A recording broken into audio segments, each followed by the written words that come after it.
Host, imagine the scene. The air is cold, thick with the smell of rain, pine, and blood. 3 Roman legions, over 15,000 men, are being systematically slaughtered in the dark heart of the Teutoburg forest.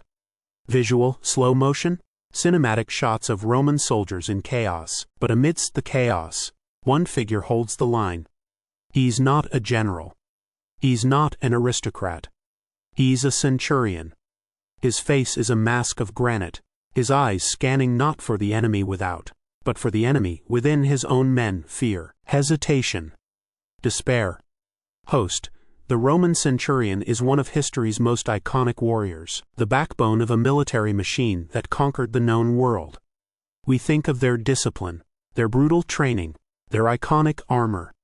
But what if I told you their most effective weapon wasn't the gladius in their hand or the shield on their arm? What if it was a piece of psychological technology, an operating system for the mind that allowed them to remain calm in chaos, focused in fear, and resilient in the face of absolute disaster? This wasn't an official part of their training.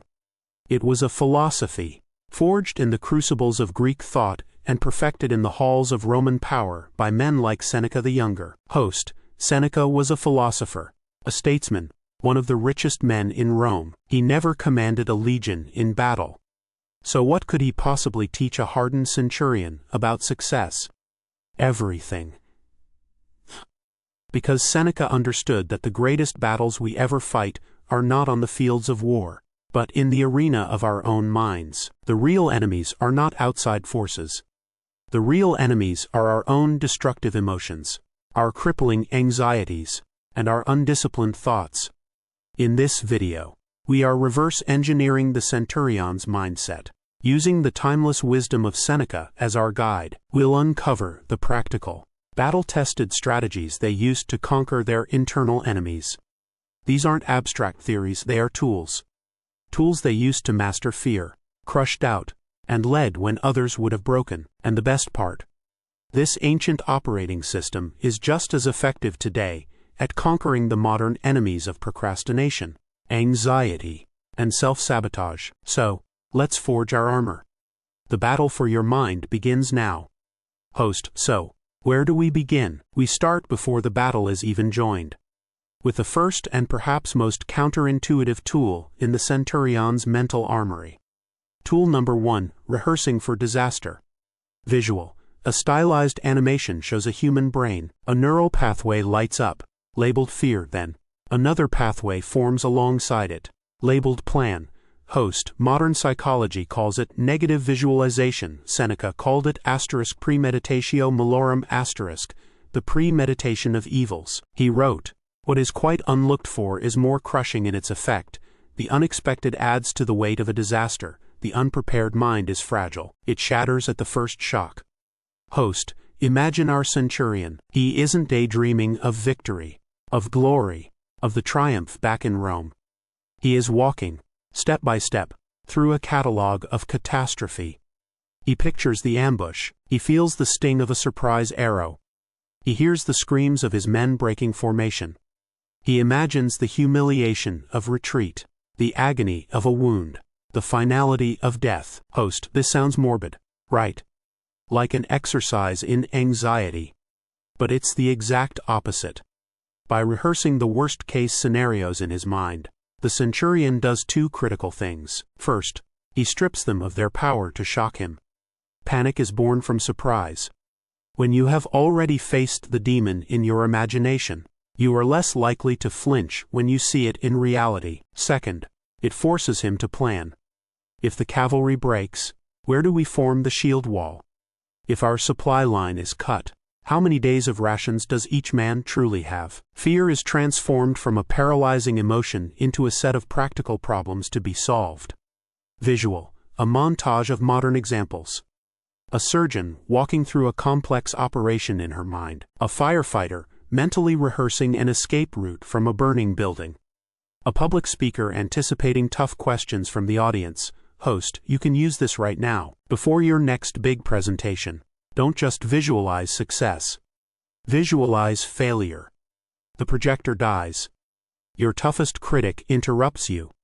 You forget a key point. What will you do? Have a backup on a USB. Prepare a calm, confident answer. Know your material so well that one forgotten point doesn't derail you. You're not inviting failure, you're simply building an immunity to it. That's the first piece of armor. But what happens when disaster strikes anyway? Tool number 2, fortify your inner citadel. Host, the Stoics had a core concept that is brutally simple and life-changingly profound: the dichotomy of control. Some things are up to us, and some things are not. Seneca put it this way: the wise man is self-sufficient if he loses a hand through disease or war, or if some accident puts out one or both of his eyes. He will be satisfied with what is left. Visual, back to the battle. The chaos is at its peak. A Roman standard falls into the mud. The rain turns into a torrential downpour. Host, our Centurion is in the thick of it. He cannot control the weather. He cannot control the terrain advantage of the Germanic tribesmen. He cannot unspring the ambush. He cannot control the fear in the man next to him. If he focuses on those things, his spirit will break. He will be a victim of circumstance. Visual, slow motion close-up on the Centurion's face. He ignores the falling rain, the flying arrows. He focuses on the small unit of men directly in front of him. Host, instead, he shrinks his world. He focuses only on what is in his power, his own courage, the clarity of his next command, the firmness of his shield, the swing of his sword. This small circle of control is his inner citadel. Outside its walls, the world can burn. But inside, he is king. Host, how much energy do we waste raging against things we cannot change? Traffic, the economy, what other people say about us. These are the arrows and the rain of modern life. The Centurion's mindset teaches us to ruthlessly sort what is in our control from what is not. You can't control your boss's mood, but you can control the quality of your work. You can't control a flight delay, but you can control whether you use that time to read a book or fume with rage. Every ounce of energy you spend on the uncontrollable is stolen from the things you can actually influence.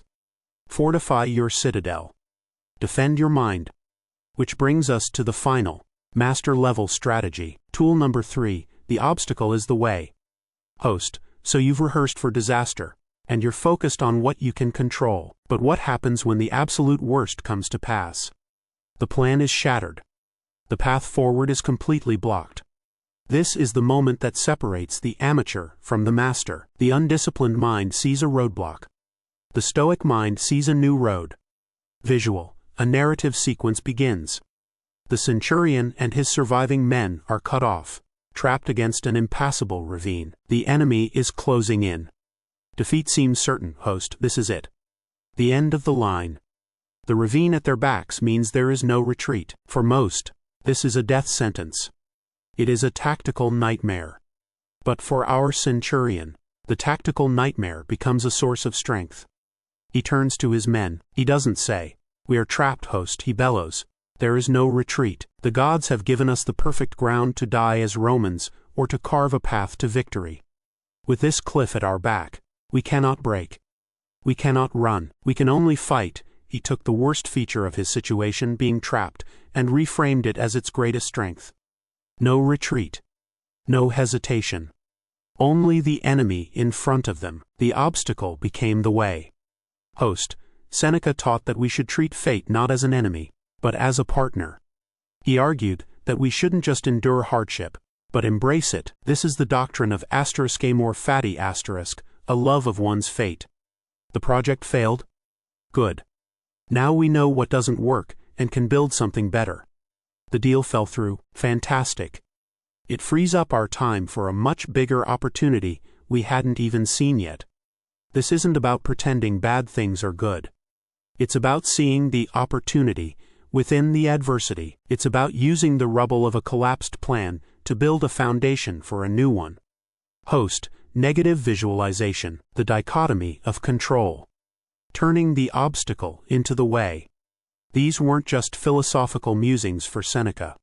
They were a practical code for living, a psychological armor for the Roman elite. For the Centurion, they were the difference between holding the line and breaking, between leadership and despair, between life and death. Host, the world has changed. Our battlefields are no longer dark forests, but boardrooms, deadlines, and the constant hum of digital anxiety. But the enemies are the same. Fear, procrastination, self-doubt. The wisdom of Seneca and the mindset of the Centurion are not relics of the past. They are a proven operating system for thriving in a chaotic world. They are the tools you need to forge your own mental armor. So ask yourself, what is your Teutoburg forest? And how will you choose to face it? The thoughtful score from the beginning returns, swelling into a powerful, inspiring theme. The final shot is a slow zoom out from the host, standing resolute in his studio, intercut with the determined face of the Centurion statue. Host, but wait, forging the armor is one thing. Maintaining it day after day, under the constant stress of a campaign or a modern career, is another. The three tools we've discussed are your heavy weapons for moments of crisis, but the Centurion's resilience wasn't just forged in the heat of battle. It was tempered, every single day, through a set of disciplined mental habits. These are the rituals that keep the armor strong. Tool number 4, win the morning. Host, the Stoics believed that a disorderly day is born from a disorderly morning. Marcus Aurelius, the philosopher-emperor, wrote in his journal about having to give himself a pep talk just to get out of his warm bed. He reminded himself of his duty, his purpose. Seneca advocated for a similar mental preparation. Before the world has a chance to throw its chaos at you, you must prepare your mind for what it is about to face, especially the most difficult part of any leader's day, other people. Visual, our Centurion stands at the opening of his tent. He's not looking at the enemy lines, but at his own men. A young recruit fumbles with his gear. 2 veterans argue over a wineskin. A junior officer looks overwhelmed. Host, our Centurion knows the real fight of the day might not be with the enemy, but with the incompetence, arrogance, and fear within his own ranks. He doesn't wake up hoping everyone will be perfect. He wakes up and reminds himself, today I will meet with men who are lazy, selfish, and insubordinate. This is their nature, not a personal attack on me. My job is not to be angered by this, but to lead them in spite of it. My purpose is to bring order to their chaos. Host, this is a game changer. Before you open your email, before you walk into that meeting, take 60 seconds. Mentally rehearse the day ahead. Anticipate the frustrating client, the unhelpful colleague, the bureaucratic roadblock. Don't hope they won't happen. Assume they will. Then, decide in advance who you are going to be in the face of that. Calm, patient, rational. You're not predicting the future, you're pre-paving your emotional response to it. You're choosing to be a thermostat, setting the temperature, instead of a thermometer, merely reflecting it. Tool number 5, practice hardship. Visual, a montage. Seneca in a simple tunic, eating a meal of bread and water. A Centurion choosing to sleep on the hard ground, without a cloak, on a cold but not freezing night. Host, this might be the most radical idea of all. Seneca, one of Rome's wealthiest men, would periodically lie as if he were poor. He'd eat the plainest food, wear his roughest clothes, and sleep on the floor. Why? He wasn't punishing himself. He was vaccinating himself against misfortune. He was asking a question, is this what I was so afraid of? And the answer he found was always the same. No, I can not only survive this, I can be content in it. Host, a Centurion's life was one of constant hardship, but there's a difference between enduring hardship and choosing it. By willingly taking on small, extra discomforts, a shorter meal, a colder watch, an extra mile of patrol, he was constantly hardening his mind. He proved to himself, over and over, that his well-being was not dependent on comfort. This gave him an incredible source of strength. When disaster did strike, a lost supply train, a forced march, his mind was already familiar with the territory of want. It did not panic. Host, we live in a world obsessed with comfort. But that comfort makes us fragile. You can build this anti-fragility. Take a cold shower. Skip a meal and feel the pangs of hunger without complaint. Spend a weekend without your phone. The goal isn't to suffer. The goal is to prove to yourself that your foundation of happiness is internal, to rob future misfortunes of their power to terrorize you. You learn that what you have is a bonus, not a necessity. And that brings us to the final discipline, the one that ties it all together. Tool number 6, the evening debrief. Visual, a close-up on a flickering oil lamp in the Centurion's tent. He sits alone, his helmet and sword set aside. He is not sleeping, but staring into the flame, deep in thought. Host, at the end of the day, Seneca would put himself on trial. He wrote, "I examine my entire day and go back over what I've done and said, hiding nothing from myself, passing nothing by." He would ask himself, what bad habit did I curb today? What fault did I resist? In what way am I a better man? Host, our Centurion does the same. He replays the day's patrol in his mind. Why did I snap at that recruit? My frustration was a weakness, not his mistake. When we forded the river, was my placement of the scouts optimal? I could have been more thorough. I praised Legionary Piso for his courage. Did I also correct him on his sloppy footwork afterward? This isn't an exercise in self-flagellation. It's an honest accounting. It's the practice of a professional who is obsessed with improvement. He knows that the most dangerous enemy is the one you refuse to see in the mirror. Host, this is your mental ledger. Before you go to sleep tonight, take 2 minutes. No phone, no distractions. Ask yourself 3 questions. What did I do well today according to my values? Where did I fall short? What specific thing can I do better tomorrow? This isn't about chasing perfection. It's about building self-awareness. It ensures that your days don't just blur together, but that each one becomes a stepping stone to a stronger, more disciplined version of yourself. Scene shifts to a final, powerful montage. We see the 6 principles in rapid succession, the Centurion visualizing disaster, then focusing his gaze in battle, then pointing at the ravine, the student planning their day, the athlete taking an ice bath, the leader journaling at their desk. Host, prepare for disaster. Fortify your citadel. Turn the obstacle into the way. Win the morning. Practice hardship. Review your day. This is the operating system. This is the code that allowed ordinary men to achieve extraordinary things. It transformed them from mere soldiers into leaders, capable of mastering not just the battlefield, but themselves. Host, the Stoics believed the goal of philosophy was not to be clever in conversation, but to achieve a state of tranquility, of unshakable inner peace and purpose, not a passive peace, but an active, resilient strength that allows you to perform your duty, no matter the circumstances. This is Seneca's secret. It is the Centurion's legacy. This armor is not made of iron or steel.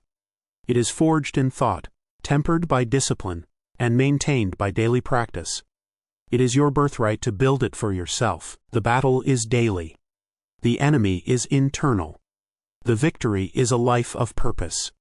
The shot holds on the host for a moment, then cross-fades to a final, lingering shot of the Centurion statue, its granite face a timeless symbol of inner strength and resilience. The inspiring score swells, holds, and then fades to black. Host, but wait, there's one more layer. A foundation upon which all 6 of those tools are built. Because knowing the techniques is one thing. Having the will to use them, day in and day out, when you are tired, frustrated, and beaten down, that comes from somewhere deeper. The Stoics didn't just have tools, they had a core directive. A prime command that powered their entire operating system. It's made of 2 fundamental, interlocking principles. And the first is the one our modern culture of comfort and distraction tries desperately to help us forget. The core directive. Part 1. Remember you must die. Visual, a close, detailed shot of a Roman gladius. The light catches the sharp edge. It is a tool of brutal efficiency. It is a symbol of mortality. Host, memento mori. Remember death. It sounds dark, but to the Stoics, it was the ultimate source of clarity. Seneca wrote, "Let us prepare our minds, as if we'd come to the very end of life. Let us postpone nothing." Death was not a distant, abstract concept for the Centurion. It was a constant companion, a shadow that walked beside every man on patrol, that slept beside him in the cold of the forest. Host, he did not fear this companion. He used it. The constant awareness of his own mortality was a filter that burned away the trivial. The petty squabble with another officer? Meaningless. The fear of embarrassment in front of his men? An illusion. The temptation to take the easy route on the march? A betrayal of the limited time he had. Memento mori forced the essential question: is what I am doing right now a worthy use of a day I will never get back? For the Centurion, it meant every training drill mattered, every command mattered, every moment of courage mattered. It gave him a profound sense of urgency and purpose. Host, we are masters of distraction. We scroll through endless feeds, chase fleeting pleasures, and rage about trivial offenses, all to avoid the simple, terrifying truth that our time is finite. Use the Centurion's filter. Before you waste an hour on mindless distraction, before you let a small frustration ruin your day, before you put off that important project one more time, ask yourself the Stoic question: am I living, or am I just dying? Remembering that the clock is ticking isn't meant to paralyze you with fear. It's meant to liberate you from the insignificant, to force you to focus on what truly matters, which leads directly to the second part of the core directive. Because once you know your time is short, the next question is, what should I do with it? The core directive. Part 2. Your duty is to the pack. Host, Stoicism is not a selfish philosophy. It's not about retreating into your own mind so the world can't hurt you. It's about forging an unbreakable mind so you can be of maximum service to the world. Seneca called it sympathia, the idea that all things are interwoven, that we are all parts of a single, greater whole. Your duty is to play your part well. Visual. The Centurion is in the midst of battle. He is not fighting alone. He is the pivot point of a small group of legionaries. He shoves one man back into line, covers another with his shield, and creates an opening for a third to strike. His personal strength is a force multiplier. Host, the Centurion's inner citadel was not a private fortress built for his own comfort. It was a command post, a bastion of order, from which he could project strength and calm to the men who depended on him. His courage wasn't for his own glory, it was the bedrock that prevented the entire line from shattering. He was the anchor. If he held, they held. He mastered himself not just for himself, but for the pack. For the 80 men in his century. For the legion. For Rome. This sense of duty transformed the hardship from a personal burden into a shared responsibility. Host, we often think of success and resilience in purely individualistic terms. My career. My happiness. My peace of mind. The Stoic challenge is to reframe that. How does your self-improvement serve your family? How does your discipline at work lift up your entire team? How does your ability to remain calm in a crisis provide shelter for those around you? When your why becomes bigger than yourself, your capacity for resilience grows exponentially. You're no longer just fighting for your own survival, you're holding the line for your pack. Scene shifts to a final, sweeping montage. The visuals are grander, more philosophical. We see the 6 tools again, but now through the lens of the core directive. Host, see it now? The whole picture. You rehearse for disaster because your time is short and your duty is to be prepared. You fortify your inner citadel so you can be a rock for others. You see the obstacle as the way because the pack needs a leader to find a path, not a victim to complain about the roadblock. You win the morning to set the tone for your duty. You practice hardship to ensure you can be depended on when things get truly hard. You review your day to become a better, more reliable part of the whole. Host, memento mori and duty to the pack. These are the twin engines of the Stoic operating system. One gives you urgency, the other gives you purpose. Together, they provide the answer to the most fundamental human question: how do I live a good life? The ultimate goal of all this, of Seneca's writings, of the Centurion's mindset, is not just to be unbreakable.